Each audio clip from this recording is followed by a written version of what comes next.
ज़रा सोचिए आप एक भीड़ के सामने खड़े हैं और एक बहुत इंपॉर्टेंट स्पीच देने वाले हैं। ज़रा सोचिए आपसे कोई क्वेश्चन पूछा गया आपकी टीम के द्वारा और आप आंसर देने वाले हैं।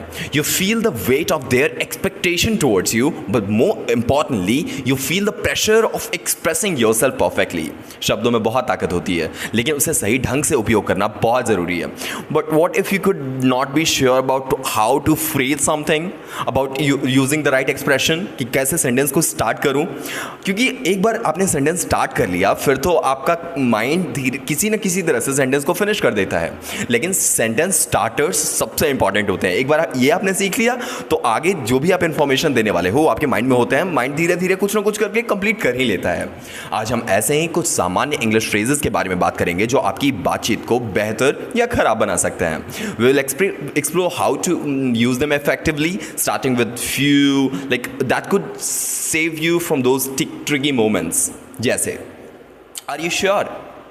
आपकी रिपोर्ट तैयार है लेकिन आप सुनिश्चित हैं कि आपने आंकड़े चेक कर लिए हैं। Are you sure that you have checked out the figures? आपका दोस्त कहता है कि हम जल्दी पहुंच जाएंगे, लेकिन क्या आप सुनिश्चित हैं? Are you sure that this is the fastest route? Next, are you used to? आप एक नौकरी में हैं और आपसे मैनेजर पूछते हैं क्या आप तेज तर्रार माहौल के आदी हो चुके हैं? Are you used to working in a fast paced environment? आप ठंडे देश में जाना शुरू किया आपने और आपसे पूछा जाता है क्या आप ठंड के माहौल के आदी हो गए हैं? क्या are you used to cold weather yet?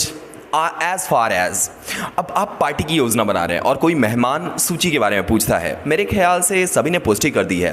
As far as I know everyone has confirmed. आप छुट्टी की योजना पे चर्चा कर रहे हैं और आपसे लोग कहते हैं पैसे के बारे में हम ठीक रहेंगे। As far as money is concerned we should be fine.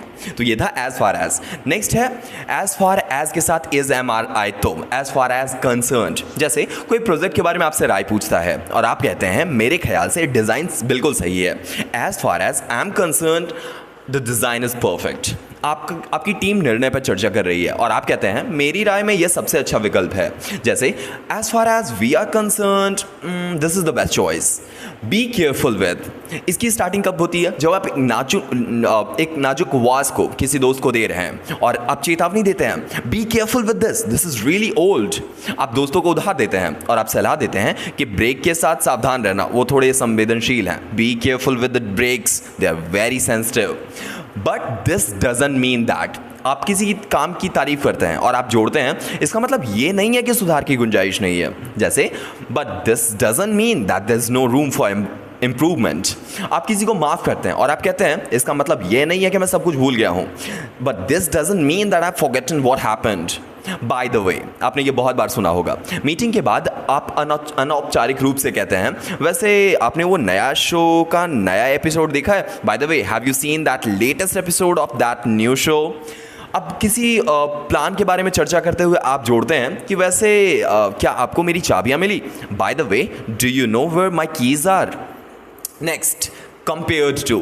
आप दो विकल्पों में से एक कोई चूज़ कर रहे हैं और आप कहते हैं कि पिछले साल की तुलना में यह फ़ोन में ज़्यादा फीचर्स हैं। Compare to the last year this phone has much better features. आप कोई नई फिल्म देख रहे हैं और आप कहते हैं कि उस पुरानी फिल्म के कंपैरिजन में यह बेटर है। Compare to the old movie this one is much better. अब नेक्स्ट है डिड यू यूज टू। क्या आप जैसे आप दोस्तों से पूछ रहे हैं क्या आप सुबह जल्दी उठते थे पहले? Did you use to wake up early in the morning. आपसे पूछा जाता है कि क्या आप कभी गिटार बजाया करते थे? Did you use to play guitar? Don't ever, इसका यूज़ आप तब करते हो जब अपने दोस्तों को सलाह देते हो कि कभी अपने प्लान को लास्ट मिनट तक मत छोड़ो। Don't ever leave your plans until last minute. आप किसी से कहते हैं कभी झूठ मत बोलो, यह तुम्हारी समस्याओं को बढ़ा देगा। Don't ever lie, this will only create new problems for you. Do you agree? ये आप तब पूछते हो जब आप इमेजिन किसी प्लान पे आप चर्चा कर रहे हो और आप पूछते हो क्या आप सहमत हैं कि इस पे हमें काम करना चाहिए? Do you agree that we should work on this? आप किसी योजना के बारे में पूछते हैं और आप पूछते हैं कि सहमत हो, आपके क्या विचार हैं? Do you agree that it's a good idea? अब do you carry this in, ये अब तब होता है जब आप स्टोर में जाते हैं और पूछते हैं क्या इस रंग में यह जूते रखे हैं? Do you carry this shoes of this colour. आप किसी से पूछते हैं कि क्या आपके पास इस बुक का हार्ड कवर वर्जन है? Do you carry this as hard cover? Do you have available. जब आप होटल की बुकिंग पे जाते हैं और आपके पास आप ये पूछते हैं कि क्या इस डेट को कोई नया कमरा है, do you have any rooms available on this date. आप उसी स्टोर से पूछते हैं कि क्या आपके पास इस मॉडल का फ़ोन उपलब्ध है, do you have model of this phone available. Do you mind, ये आप तब पूछते हैं जब आप ये दिखाना चाहते हैं कोई आपत्ति तो नहीं है आपको अगर मैं खिड़की खोल दूँ तो do you mind if I open the window. आप किसी से कहते हैं कि क्या आपको कोई आपत्ति है अगर मैं आपके लैपटॉप को यूज़ कर लूँ, do you mind if I use your laptop. अगर आप ये पूछना चाहते हैं नेक्स्ट, अगर आप दोस्तों से पूछते हैं क्या लगता है बाहर जाने का मन है, do you feel like going out today. आप पूछते हो कि थोड़ी देर बाद आराम कर लेना चाहिए आपको क्या लगता है, do you feel like need a rest of bit more. अब देखिए नेक्स्ट है शुडंट वी आप तब सजेस्ट करते हो जब आपको सेशन में अपने आप को इंक्लूड करना होता है। हम सब मिलकर काम पे जाने वाले हैं, आपका सुझाव देते हैं तो आप उसमें सुझाव देते हैं कि हमें एक बैठक नहीं करनी चाहिए, मतलब हमें एक बैठक नहीं करनी चाहिए, shouldn't we have a meeting to discuss this. आप अपने दोस्तों से बोलते हैं कि हमें देर से उठने के बजाय थोड़ा सा जल्दी उठ जाना चाहिए, shouldn't we wake up early instead of sleeping in. Have you ever, इसका आप यूज़ तब करते हैं जैसे आप किसी से पूछते हैं कि क्या आपने कभी स्कूबा ड्राइविंग की है, have you ever tried scuba driving. आप दोस्तों से पूछते हैं क्या उसने कभी किसी फॉरेन कंट्री का ट्रिप लिया है, have you ever travel to a foreign country. Not until, आप कहते हैं कि मैंने उसे तब तक नहीं देखा जब तक वो आया नहीं, I didn't see him until he was arrived. आप बताते हैं कि मुझे तब तक एहसास नहीं हुआ जब तक मैंने पूरी किताब नहीं पढ़ ली, I didn't realize until I read the entire book. He is as जब दोस्तों से कहते हैं कि वो उतना ही समझदार है जितना उसका भाई, he is as wise as his brother. आप कहते हैं कि वो उतना ही प्रभावशाली है जितना एक player, he is as talented as a professional athlete. अब ही इज़ आइदर, जिसे ईदर भी बोलते हैं। आप चर्चा करते हैं कि या तो वो घर पे होगा या काम पे होगा, ही इज़ आइदर एट होम और एट वर्क, इसे ईदर भी बोला जाता है, he is either at home और एट वर्क। आप दोस्तों से कहते हैं कि या तो मैं गिटार बजाना चाहता हूँ या फिर गाने गाना, I am about to play either guitar और लिसन टू सॉन्ग्स।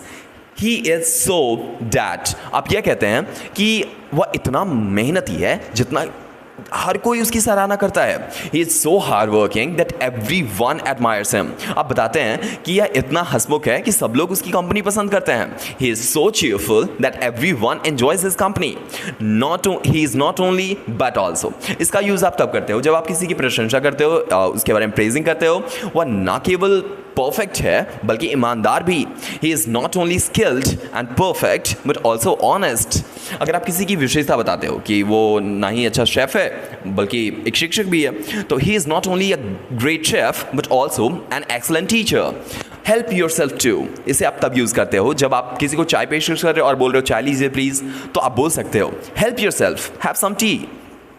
मिठाइयाँ मेज पे रखी हुई है और आप बोलते हो मिठाई ले लीजिए जितनी चाहें, तो आप बोल सकते हो help yourself with the sweets as many as you like. How about, इसका यूज़ आप तब करते हो जब आप किसी को सलाह दे रहे होते हो, जैसे हमें इस फिल्म का देखने का ख्याल है, how about watching this movie. आप पूछते हैं कि इस वीकेंड में एक स्मॉल ट्रिप करें, how about a short trip on this weekend. How come, इसे आप तब यूज़ कर, how come you left so early, तुम इतनी जल्दी क्यों छोड़ दिया। How come you needed to tell me about this, तुम्हें इसके बारे में बताने की क्या ज़रूरत पड़ी। How dare you to do that, तुम्हारी हिम्मत कैसे हुई ऐसा करने की। How dare you to speak to me like that, तुम्हारी हिम्मत कैसे हुई मुझसे इस तरीके से बात करने की। How do you like the food at new restaurants, तुम्हें नए रेस्टोरेंट का खाना कैसा लगा। How do you like the design of this new car, आपको नए कार का डिज़ाइन कैसा लगा। How long does it take to complete this exercise, इस एक्सरसाइज को कंप्लीट करने में कितना टाइम लगता है। How long does it take to get from Mumbai to Delhi, Mumbai से दिल्ली जाने में कितना टाइम लगता है। How often do you go to gym, तुम कितनी बार जिम जाते हो। How often do you brush your teeth, आप कितनी बार अपने दांतों की सफाई करते हो। I bet you will like this movie, मैं शर्त लगाता हूँ तुम्हें ये मूवी पसंद आएगी। I bet I will get home early this morning, मैं शर्त लगाता हूँ कि इस सुबह मैं घर जल्दी पहुँच जाऊँगा। I can hardly believe that he actually won. मैं मुश्किल से विश्वास कर पा रहा हूँ कि वो जीत गया है। I can hardly believe that they are such a good friends. मैं मुश्किल से ही विश्वास कर पा रहा हूँ कि वो इतने अच्छे दोस्त हैं। आई कांट हेल्प, मतलब I can't help but laugh. मैं मदद नहीं कर पा रहा हूँ, बस बहुत हंस रहा हूँ। I can't help but always want to read books. मैं मदद नहीं कर सकता बट मुझे हमेशा किताबें पढ़ना अच्छा लगता है। आप ये तब करते हो जब आप किसी चीज़ के बहुत ही ज़्यादा हैबिचुअल होते हो और आप अपने आप को उस काम को करने से नहीं रोक पाते हो। I can't say how long will it take to complete this task. मैं ये नहीं बता सकता कि इस काम को कंप्लीट करने में कितना टाइम लग जाएगा। आई कांट से व्हाट ही इज़ थिंकिंग। मैं आपको नहीं बता सकता वो क्या सोच रहा है। I can not wait to play this new game. मैं इस नए गेम को खेलने का इंतज़ार नहीं कर सकता। I can not wait for the holiday next week. मैं अगले सप्ताह की छुट्टी का इंतज़ार नहीं कर सकता। I dare say that this idea is quite good. मैं कह सकता हूँ कि ये आइडिया बहुत अच्छा है। I dare say we should go along with his plan. मैं कह सकता हूँ कि हमें उसकी योजना को मानना चाहिए और उसके अकॉर्डिंग जाना चाहिए। I like you to review this report and give feedback. मैं चाहूँगा कि आप इस रिपोर्ट को देखें और फीडबैक दें। I'd like you to attend the next meeting. मैं चाहूँगा कि आप नेक्स्ट मीटिंग में शामिल हो। I'll hate for you to. जब आप किसी की चिंता व्यक्त करते हैं, जब आप अपने सैडनेस रिप्रेजेंट करते हैं किसी के एक्शंस के लिए, I'd hate you to be upset about this. मैं नहीं चाहता कि तुम इस बात को लेके सैड रहो, परेशान रहो। I'd hate you to ignore your health. मैं नहीं चाहता कि तुम अपने स्वास्थ्य को नज़रअंदाज करो। If it hadn't been for, इसे तब आप यूज़ करते हो जब आप ये कह सकते हो कि अगर वो मतलब कि अगर ये नहीं कंप्लीट हो पाया तो if it hadn't been for help, I wouldn't have finished this project on time. अगर वह मदद नहीं करता तो मैं इस प्रोजेक्ट को समय पे कभी कंप्लीट नहीं कर पाता। If it hadn't been for the rain, we would have gone out. अगर बारिश नहीं होती हम लोग बाहर घूमने जाते। Next, if there's one thing that me, जैसे if there's one thing that bothers me is the lack of time. मुझे परेशान जो करता है वो बस एक ही चीज़ है, समय की कमी। I have no idea. I have no idea when this work will be completed.